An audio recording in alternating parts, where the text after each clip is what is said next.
बिस्मिल्लाहिर्रहमानिर्रहीम। अपने official YouTube Facebook channel के साथ मैं हूं आपका मेज़बान मोहम्मद रिजवान आजिज़।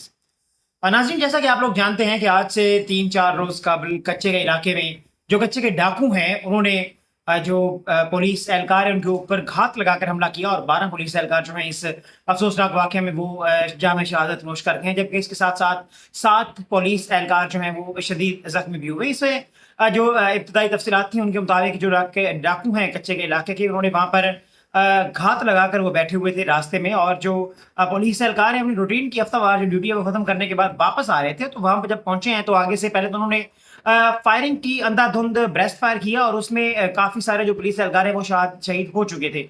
उसके बाद उन्होंने रॉकेट लॉन्चर जो है उनके ज़रिए दोबारा हमला किया उनके ऊपर, और जो पुलिस एहलकार है उनको शहीद कर दिया। इसके बाद अभी एक और वीडियो जो कच्चे के इलाके के डाकू हैं उनकी जानिब से जारी की गई है, और एक पुलिस एहलकार हैं जिनका नाम अहमद नवाज है, वो उसे अपने साथ लेकर गए थे, हॉस्टेज बना के अगवा करके अपने साथ लेकर गए थे। और अभी उन्होंने जो अहमद नवाज है पुलिस एहलकार, उसकी एक वीडियो जारी की गई है जिसमें डाकुओं ने बहुत सारे मुतालबात किए हैं, और जो वो मोहम्मद अहमद नवाज हैं वो अपने आईजी से और जो पुलिस अफसरान हैं उनसे ये अपील कर रहे हैं कि खुदारा मेरी मदद करें और मेरी जान बचाएं, इनके मुतालबात को पूरे करें और मेरी जान बचाएं। यहाँ पे सवाल ये पैदा होता है कि पुलिस जो एहलकार हैं जब वो खुद ही महफूज नहीं है, कच्चे के इलाके के जो डाकू हैं उनसे महफूज नहीं है, तो क्या वो अवाम की खिदमत या अवाम की हिफाजत जो है वहां पर कर पाएंगे? या अगर पुलिस एहलकार जो पुलिस फोर्स है पंजाब की और सिंध की इतनी ज्यादा क्या वो कमजोर हो चुकी है कि वो चंद जो डाकू हैं उनको उनका सामना नहीं कर पा रही है, या कुछ और मामला हैं जिसमें मुख्तलिफ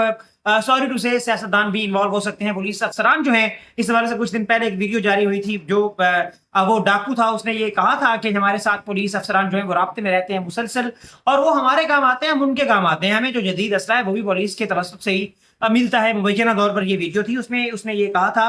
अभी जो अहमद नवाज है वो जो अपने अफसरान हैं आईजी पंजाब हैं उनसे ये अपील कर रहे हैं, भीख मांग रहे हैं, बल्कि ये कहना चाहूंगा अपनी जान की हिफाजत की, और ये कह रहे हैं कि जो इनके मुतालिबात हैं डाकुओं के उनको पूरा किया जाए। आप ये वीडियो देखें पहले। अस्सलाम वालेकुम। मैं अपने आईजी साहब से, अपने डीपीओ साहब से रिक्वेस्ट करता हूँ कि मुझे यहाँ से बचाएं।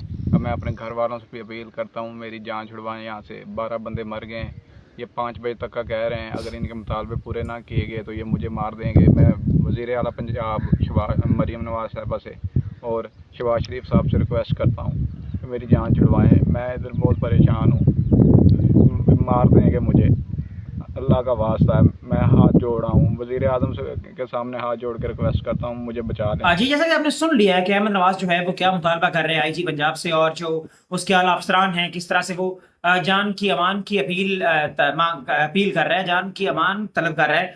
अभी ये आने वाले वक्त में पता चलेगा कि क्या हो सकता है और क्या होगा, और कैसे जो पुलिस अफसरान हैं वो अपने इस कांस्टेबल को बचाने में कामयाब होंगे, उनके मुतालिबात पूरे करेंगे, या जो 12 पुलिस एहलकार शहीद हुए हैं उनकी जान जो है जो कुर्बान हुई है इस वतन पे, उनकी जो कीमत है वो अदा कर पाएगी पुलिस फोर्स और अफसरान जो है या नहीं, या उनकी जो जान है वो ऐसे ही रायगां जाएगी। चाहिए तो ये है कि पुलिस एहलकार जो हैं, पुलिस अफसरान जो हैं वो अभी इस तरह से उनके खिलाफ एक्शन लें, पुलिस फोर्स एक्शन ले और हुकूमत वक्त जो है वो एक्शन ले, और जो डाकू हैं वहाँ के उनका कला गवां किया जाए ताकि उस इलाके को अमन का गहवारा बनाया जा सके।